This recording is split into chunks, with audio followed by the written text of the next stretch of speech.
خواتین و حضرات، السلام علیکم ورحمۃ اللہ وبرکاتہ۔ جتنے میرے بھائی بہن حج پر تشریف لے جانے کا ارادہ رکھتے ہیں ان کو میں ایڈوانس میں مبارکباد دیتا ہوں، اور اللہ تبارک و تعالیٰ آپ کو کامل اور بہترین حج کرنے کی توفیق عطا فرمائے، اس کو اپنی بارگاہ میں قبول فرمائے۔ اور جیسے کہ بخاری میں امام بخاری رحمۃ اللہ علیہ نے حج کی فضیلت ذکر فرمائی، ایک حدیث ذکر کی ہے کہ رحمت کونین صلی اللہ علیہ وسلم ارشاد فرماتے ہیں کہ جس نے حج کیا اور اس میں فحش کلامی اور جھگڑا فسق وغیرہ نہ کیا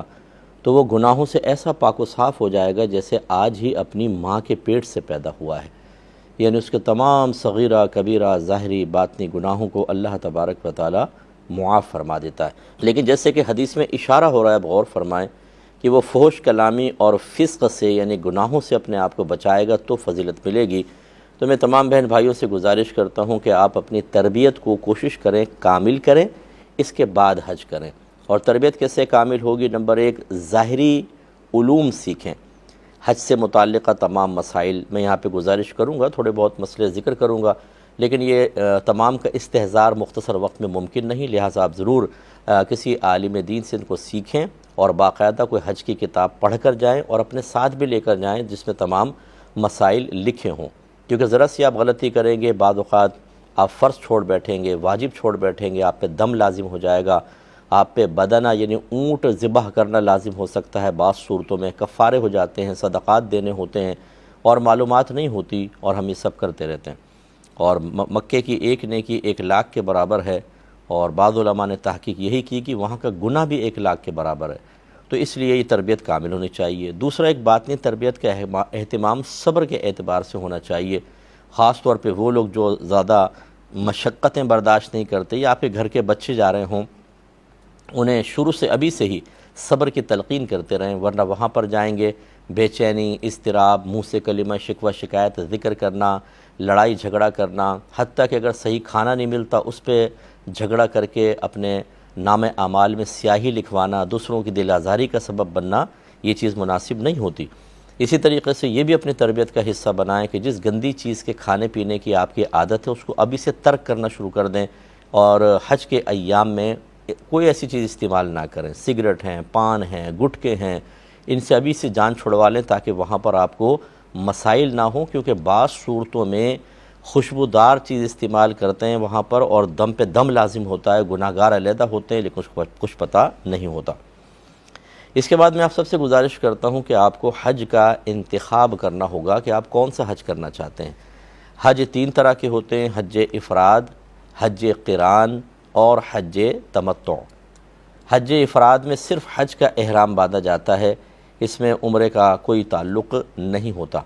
جو مکے میں رہنے والے ہیں یا میقات کے اندر رہنے والے ہیں وہ یہی حج کریں گے، حج افراد۔ دوسرا حج قران ہوتا ہے، اس میں حج اور عمرے کا ایک ساتھ احرام پہنتے ہیں، یعنی جب آپ احرام پہنیں گے اس کی تفصیل میں ذکر کروں گا، تو ہم ایک ساتھ دونوں کی نیت کریں گے، حج کی بھی اور عمرے کی بھی۔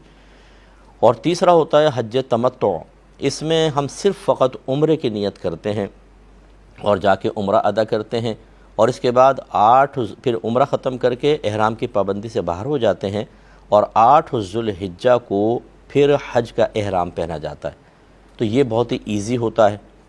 حج قران مشکل ہوتا ہے کہ عمرہ کرنے کے بعد مثلا اگر آپ 2 ذوالحجہ کو پہنچ گئے تو آپ نے اگر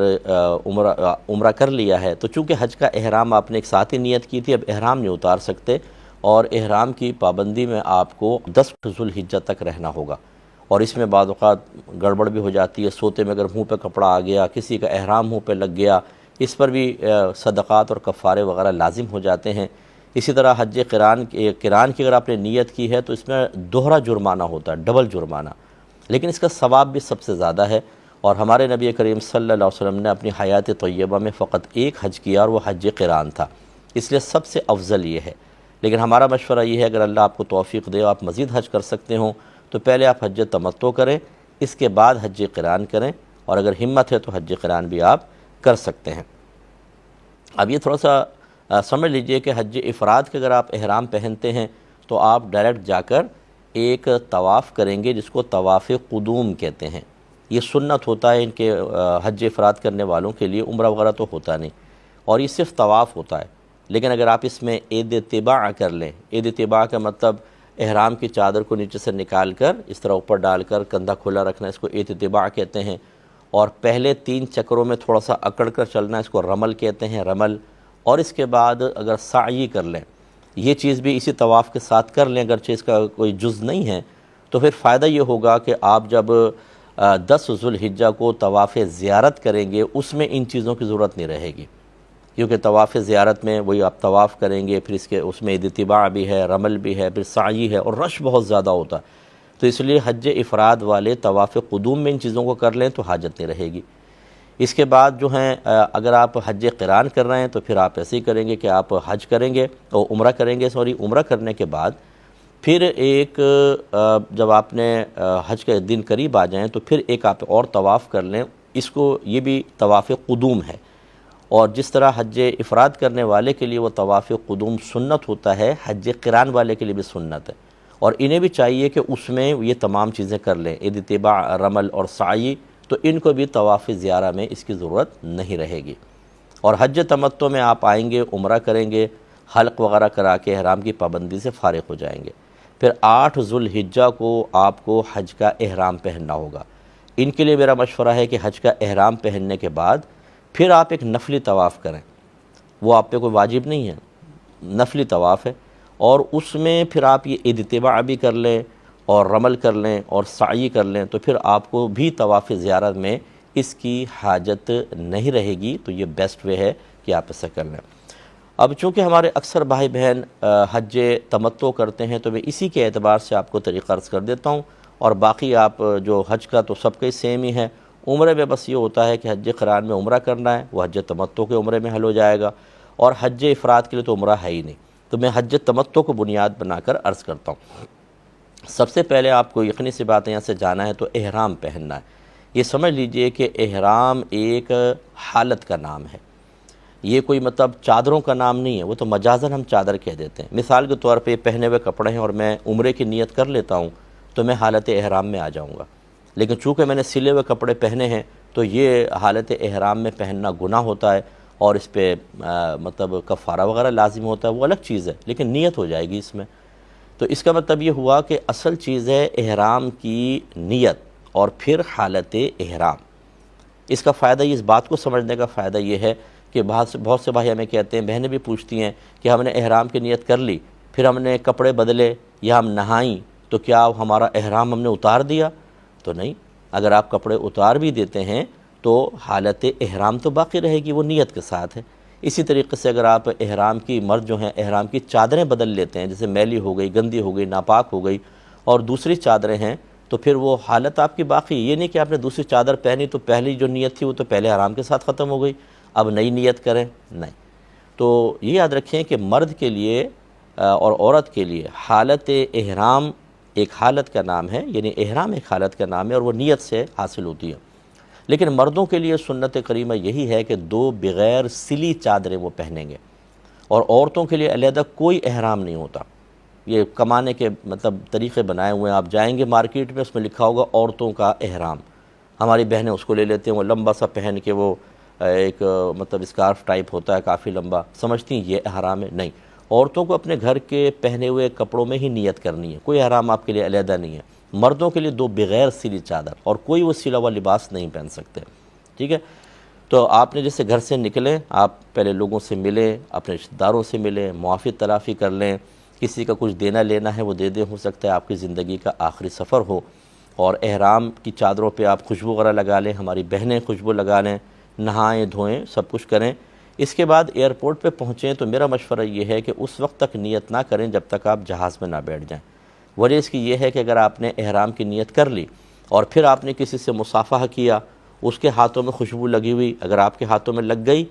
تو ہو سکتا ہے دم لازم ہو جائے۔ ایسے لوگ گلے ملتے ہیں رخصت کرتے ہوئے، تو اس کی اگر خوشبو کپڑوں کی آپ کے کپڑوں میں منتقل ہو گئی، اس پر جرم ہو گیا، کفارہ وغیرہ لازم ہو سکتا ہے۔ ایسے گلاب کے ہار وہ پہنائیں گے، اس کی خوشبو اگر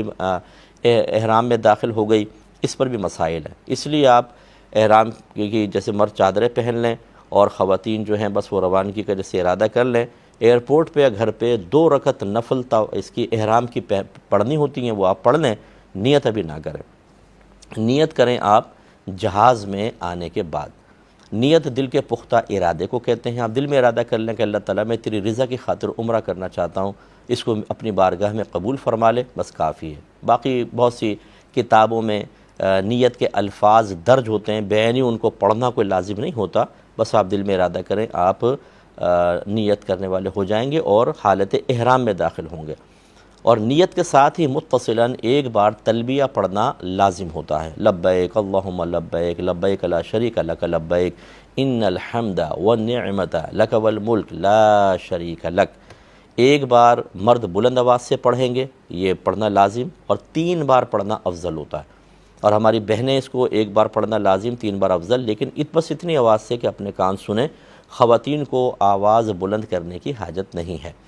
تو جیسے ہی نیت کر کے آپ تلبیہ پڑھیں گے، آپ حالت احرام میں داخل ہو گئے۔ اب بہت ساری چیزوں کی ممانعت ہے، آپ خوشبو وغیرہ استعمال نہیں کر سکتے، آپ کو کوشش کرنی چاہیے کہ آپ کوئی ناجائز فعل نہ ہو۔ اسی طرح اگر زوجین جا رہے ہیں، خصوصاً جو ینگ کپل جا رہے ہوتے ہیں، جن کی ابھی شادی ہوئی ہوتی ہے، ذہن میں رکھیے گا کہ تھوڑا فاصلہ قائم رکھیں۔ اگر حالت احرام میں شوہر نے بیوی کو یا بیوی نے شوہر کو ٹچ کیا